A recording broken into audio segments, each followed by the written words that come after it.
Hi friends, ఎలా ఉన్నారు? నేను మీ ఫ్రెండ్. ఈ రోజు మనం చూడబోయేది ఎవరు ఊహించని, అందరూ ఆసక్తిగా ఎదురుచూస్తున్న లూసిఫర్ 2 ఎంపురాన్ స్టోరీ. ఈ వీడియో కోసమే మీరు వెయిట్ చేస్తున్నారు అని తెలుసు. అందుకే ముందు మన ఛానల్కి సబ్స్క్రైబ్ చేయండి, వీడియోకి ఒక లైక్ కొట్టేయండి. స్టోరీ స్టార్ట్ చేద్దాం. మొదటి సీన్లోనే ఊహించని ట్విస్ట్ ఉంది. నార్థన్ ఇరాక్లో ఒక మిలిటరీ టీం ఒక రూంలోకి వెళ్లబోతుంటే అక్కడ భయంకరమైన బాంబ్ బ్లాస్ట్ అవుతుంది. అక్కడ నుంచి స్టోరీ ఊపు తీసుకుంటుంది. ఈ ప్రపంచంలో 2 పెద్ద సిండికేట్స్ ఉన్నాయి అని చెప్తారు. ఒకటి గాడసస్ అనే గ్రూప్, రెండోది మన లూసిఫర్ సిండికేట్. ఇక్కడ నుంచి స్టోరీ 2002లో ఇండియాలోని ఒక ప్రాంతంలోకి వెళ్తుంది. అక్కడ హిందూ ముస్లిం సమస్యలు జరుగుతున్నాయి. హిందువులు ముస్లింలని క్రూరంగా చంపేస్తున్నారు. కొందరు మాత్రం తప్పించుకుని ఒక ఆంటీ ఇంట్లో దాక్కుంటారు. ఆంటీ పేరు మోసీ, హిందూ అయినా అందరికీ ఆశ్రయమిస్తుంది. మోసీ అందరినీ చూసి మసూద్ అనే వ్యక్తితో చెప్తుంది, ఒక్క విషయం మాత్రం నీ పిల్లలకి చెప్పు. ఈ హిందూ ముస్లిం గొడవలు మతంతో సంబంధం లేవు. రాజకీయ నాయకులు ప్రజల్ని ఆడుకోవడానికి చేసే ఆటలు ఇవి. మతానికి దీనికి లింక్ లేదు అని. ఆ తర్వాత మెయిన్ గేట్ మూసేయండి, ఎవరూ లోపల రాకూడదు. మీరు సేఫ్ ప్లేస్లో ఉన్నారు, నిద్రపోండి అని చెప్తుంది. కాని ఆ గుండాల గ్యాంగ్ డైరెక్ట్గా అక్కడికి వచ్చేస్తుంది. ఇంటిని చుట్టుముట్టి ఆరలు పెడుతుంటే లోపల ఉన్నవాళ్లంతా భయపడిపోతారు. ఇక్కడ మసూద్ ఏం చేస్తాడంటే తన పెద్ద కొడుకు సయ్యద్కి చెప్తాడు, నీ తమ్ముడి నోటిని బిగించి నీ వీపుకి కట్టు, ఈ డ్రన్లోకి వెళ్లి దాక్కో అని. ఒక రూంలో దాక్కున్న వాళ్లకి ఏం జరిగినా కేకలు వేయొద్దు, బయటకు రావద్దు అని చెప్తాడు. కాని ఆ గుండాలు ట్రాక్టర్తో డోర్ని పగలగొట్టి లోపలికి వస్తారు.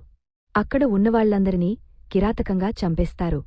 చివరగా మోసీ దగ్గరకు వచ్చి ఇదంతా ఎవరు చేస్తున్నారు అని అడిగితే బలరాజ్ అని చెప్తుంది. అప్పుడే విలన్ ఎంట్రీ ఇస్తాడు. బలరాజ్ ఆలోచించకుండా మోసీని కాల్చేస్తాడు. రూంలో దాక్కున్న సయ్యద్ ఈ దారుణాన్ని చూసి కేకలు వేయకుండా నిశ్శబ్దంగా ఏడుస్తాడు. అందరినీ చంపేసి ఆ గ్యాంగ్ వెళ్ళిపోయాక ఆ ఇంటిని తగలబెట్టేస్తారు. సయ్యద్ తన తమ్ముడిని ఓదారుస్తూ, భయపడొద్దు, అన్నయ్య ఉన్నాడు, అంతా చూసుకుంటాడు అని చెప్తాడు. కాని అప్పుడే గమనిస్తాడు, తుపాకీ బుల్లెట్స్ రూంలోకి వచ్చి తమ్ముడిమీద పడ్డాయి. తమ్ముడు చనిపోయాడు. సయ్యద్ కన్నీళ్లతో కేకలు వేస్తూ, ఒక్కడిని వదలను అని శపథం చేస్తాడు. ఇప్పుడు కరెంట్ టైంలోకి వస్తాం. కేరళలో గోవర్ధన్ అనే వ్యక్తి సీక్రెట్ శాటిలైట్ ఫోన్తో కిషోర్కి కాల్ చేస్తాడు. కిషోర్ పేరు కార్తీ. సార్, బజరంగి దృష్టి కేరళ మీద పడిందని న్యూస్ వచ్చింది. ఇది నిజమా? ఎందుకు అని అడుగుతాడు. గోవర్ధన్, నాకు డీటెయిల్స్ తెలియలేదు, తెలిస్తే చెప్తాను. కాని నీకు స్టీఫెన్ గురించి విచారించమన్నాను కదా, ఏం కనిపెట్టావు అంటాడు. కార్తీ, స్టీఫెన్ గురించి సర్చ్ చేస్తున్నాను, త్వరలో కనుక్కుంటాను. ముందు మీకే చెప్తాను సార్ అంటాడు. ఇప్పుడు పాత స్టోరీలోకి వెళదాం. ఐయుఎఫ్ అనే పార్టీ ఇప్పుడు అధికారంలో ఉంది. దీన్ని స్థాపించింది పీకే రామదాస్ అనే పెద్ద రాజకీయ నాయకుడు. అతను చనిపోయినట్టు చూపిస్తారు. అతని కొడుకు జస్పిన్ రామదాస్, టోవినో థామస్ ఇప్పుడు సీఎం. అతని అక్క ప్రియా రామదాస్, మంజు వారియర్. ప్రియాని ఒక మహిళా మీటింగ్కి పిలుస్తారు. ఆమె వెళ్లి మాట్లాడి వస్తుంది. ఇంటికి వచ్చేసరికి సీఎం కారు చూసి, ఏంటప్పా, సీఎం సార్ ఇప్పుడే టైం దొరికిందా అని అడుగుతుంది. కాని జస్పిన్, నీవు వెళ్లిన మీటింగ్ నాకు వ్యతిరేకంగా ఉంది. నీకు తెలుసా, నీవు కూడా నాకు ఎదురు చేస్తున్నావని అనుకుంటున్నాను. రేపు పార్టీ మీటింగ్లో కీలక నిర్ణయాలు తీసుకుంటాను. నీవు లేదా మన ఫ్యామిలీ నుంచి ఎవరూ ఎదురు నిలవకూడదు అని చెప్తాడు. ప్రియా సీరియస్గా, నీవు పీకే రామదాస్ కొడుకువి. అతని సిద్ధాంతాలకు, పార్టీకి వ్యతిరేకంగా నడిచావంటే నీకు ఎదురు నిలవను. ఇది గుర్తుంచుకో అంటుంది. ఐయుఎఫ్ పార్టీలో సీఎం మీద కోపంగా ఉన్నారు. ఎందుకంటే నెడుంబల్లిలో బ్రిడ్జ్ కట్టే పేరుతో కోట్ల రూపాయలు కొట్టేస్తున్నాడు. రేపు ఏదో పెద్ద అనౌన్స్మెంట్ ఇవ్వబోతున్నాడని అందరూ ఆసక్తిగా ఎదురుచూస్తున్నారు. మీటింగ్లో జస్పిన్ మాట్లాడతాడు. నేను పీకే రామదాస్ కొడుకుగా 5 ఏళ్లు మంచి పాలన ఇచ్చాను. ఊళల రహిత పాలన అని ప్రమాణం చేశాను. కాని నా పార్టీలోనే ఊళలు జరుగుతున్నాయి. అందుకే పెద్ద నిర్ణయం తీసుకున్నాను. ఐయుఎఫ్ పార్టీని వదిలేస్తున్నాను. నాన్న సిద్ధాంతాల కోసం ఐయుఎఫ్ పీకేఆర్ అని కొత్త పార్టీ స్టార్ట్ చేస్తున్నాను అని చెప్తాడు. అందరూ షాక్ అవుతారు. అప్పుడే ఒక హెలికాప్టర్ వస్తుంది. నా కొత్త పార్టీ కోసం నా గురువు, నా లీడర్ బాబా బజరంగి వస్తున్నాడు అంటాడు. హెలికాప్టర్ నుంచి దిగేది ఎవరంటే మొదటి సీన్లో అందరినీ చంపిన బలరాజ్ ఇప్పుడు అతను బాబా బజరంగిగా సెంట్రల్లో పెద్ద లెవెల్కి వచ్చాడు. బజరంగి ఏక్యార్ పార్టీతో కేరళలో కూటమి పెట్టి టోవినో ద్వారా కేరళని ఆక్రమించాలని ప్లాన్ చేస్తాడు.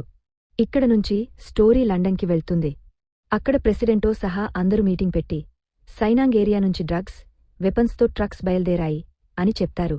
ఇంటర్పోల్ ఆఫీసర్ రాబర్ట్ ఒక పాత ఖైదీని పట్టుకుని సార్ ఎలాగైనా వాడిని కాపాడాలి అని చెప్తాడు. కెరోలిన్ అనే ఏజెంట్ని పంపిస్తారు. కాని రాబర్ట్ కూడా ఈ కన్సైన్మెంట్ కిడ్నాప్లో భాగమవుతాడు. 12:06:07 axon twist. రాబర్ట్, నేను ఎవరి చేతికి చిక్కను, అదే నా సేఫ్టీ అని కారులో వెళ్తుంటే రిస్కీ రోడ్లో 4 హెలికాప్టర్లు వచ్చి ఆ కారుని బ్లాస్ట్ చేస్తాయి. అందరినీ కాల్చేసి హెలికాప్టర్ నుంచి దిగేది ఎవరంటే మోహన్ లాల్, ఆబ్రామ్గా. రాబర్ట్ని కాల్చి కపుకా అనే గ్యాంగ్ లీడర్కి ఫోన్ చేసి ఈ సరక్కు నాకు వచ్చింది, మళ్ళీ ఇలా చేస్తే నీ తలలో బుల్లెట్ దిగుతుంది అని బెదిరిస్తాడు.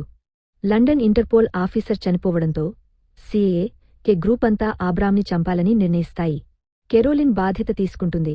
రాబర్ట్ నా క్లోజ్ ఫ్రెండ్, వాడిని చంపిన వాడిని వదలను అని చెప్తుంది. లండన్లో బోరిస్ అనే ఏజెంట్ మోహన్లాల్ ఫ్రెండ్, నిన్ను చంపాలని టీం వెతుకుతోంది, దాక్కో అని చెప్తాడు. మోహన్లాల్ కపుకాకి కాల్ చేసి నిన్ను నేరుగా కలవాలి, మన గొడవని సెటిల్ చేద్దాం అని చెప్తాడు. కపుకా, ప్లేస్, టైం నేనే డిసైడ్ చేస్తాను అంటాడు.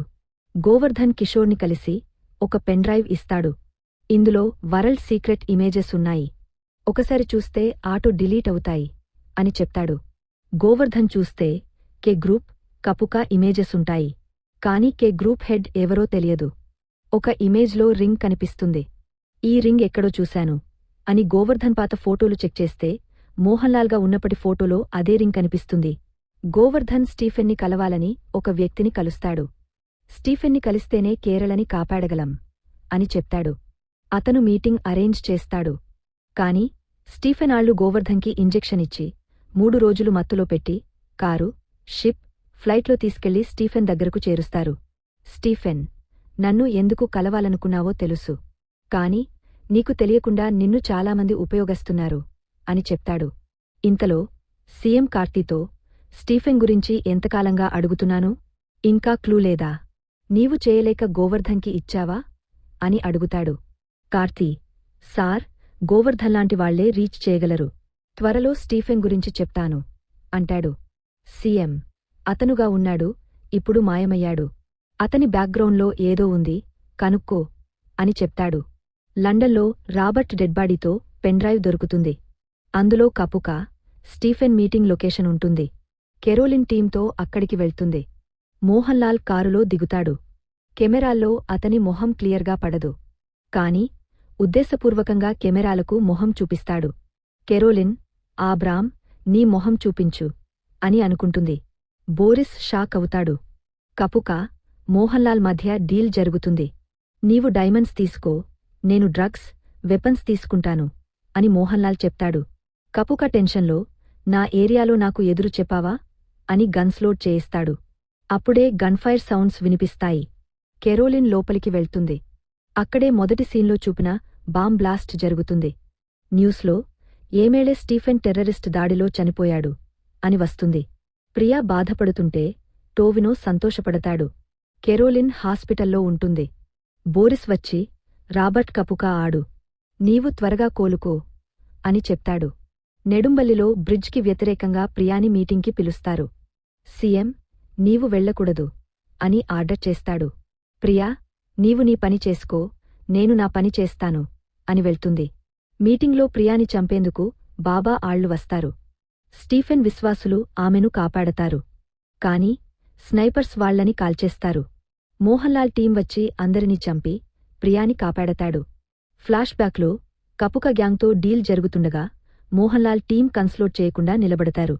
కపుకా గ్యాంగ్ షూట్ చేస్తే పృథ్వీరాజ్ టీం వచ్చి అందరినీ చంపి బాంబ్ సెట్ చేసి ఎస్కేప్ అవుతుంది. స్టీఫెన్ ప్రియాకి, రేపు నీవు పీకేఆర్ చైర్లో కూర్చుంటావు. టేబుల్ మీద 2 ఫైల్స్ ఉంటాయి. నీవు పీకేఆర్ కూతురిగా మారాలి అని చెప్తాడు. టోవినో బాబాని కలవడానికి వెళ్తాడు. ప్రియా పార్టీ మీటింగ్ పెట్టి, నేను లీడర్గా వస్తున్నాను, నన్ను అరెస్ట్ చేస్తారు, మీ సపోర్ట్ కావాలి అని అనౌన్స్ చేస్తుంది. ప్రియాని సీబీఐ అరెస్ట్ చేస్తుంది. ఆమె బెయిల్ మీద వస్తుంది. టోవినో, మున్నా బాబాని కలవడానికి వెళ్తుంటే కారు మీద గన్ఫైర్ జరుగుతుంది. స్టీఫెన్ సీఎం దగ్గరకు వచ్చి, నీవు సాతాన్తో కలిశావు అని చెప్తాడు. సీఎం, నేను 5 ఏళ్లు సీఎం. ఇక నేనే డిసైడ్ చేస్తాను అని అంటాడు. స్టీఫెన్ బాబాకి కాల్ చేసి, ప్రియా కేసులను తొలగించి నన్ను కలవాలి అని చెప్తాడు. సయ్యద్ ఎవరంటే పృథ్వీరాజ్. చిన్నప్పుడు జరిగిన దారుణం తర్వాత టెర్రరిస్ట్ గ్రూప్లో చేరి తర్వాత వాళ్లని కాపాడి ఆబ్రాంతో కలిసి పగ తీర్చుకోవాలని నిర్ణయిస్తాడు. ఆబ్రాం, నీ పగ నాది అని చెప్తాడు. బాబా సయ్యద్తో, ఆ కాలం వచ్చింది రా అని చెప్తాడు. బాబా ఆ ఇంటికి వస్తే మున్నాని చంపి బాంబ్ పేలుస్తారు. మోహన్ లాల్, పృథ్వీరాజ్ బాబా గ్యాంగ్ని చంపేస్తారు. కిషోర్ని కూడా స్టీఫెన్ ఆళ్లు చంపేస్తారు. స్టీఫెన్ సీఎం దగ్గరకు వచ్చి, నీకు 2 దారులు, ప్రియా వెనక ఉండు లేదా సాతాన్తో అజ్ఞాతలోకి వెళ్ళు అని చెప్తాడు. అప్పుడే సైనా గ్యాంగ్ హెడ్ ఫోన్ చేసి, రాబర్ట్ నా స్పై, నీ తమ్ముడు తర్వాత చస్తాడు అని చెప్తాడు. టోవినో హెలికాప్టర్ బ్లాస్ట్ అవుతుంది. నేను ఆబ్రాం అని మోహన్లాల్ చెప్తాడు.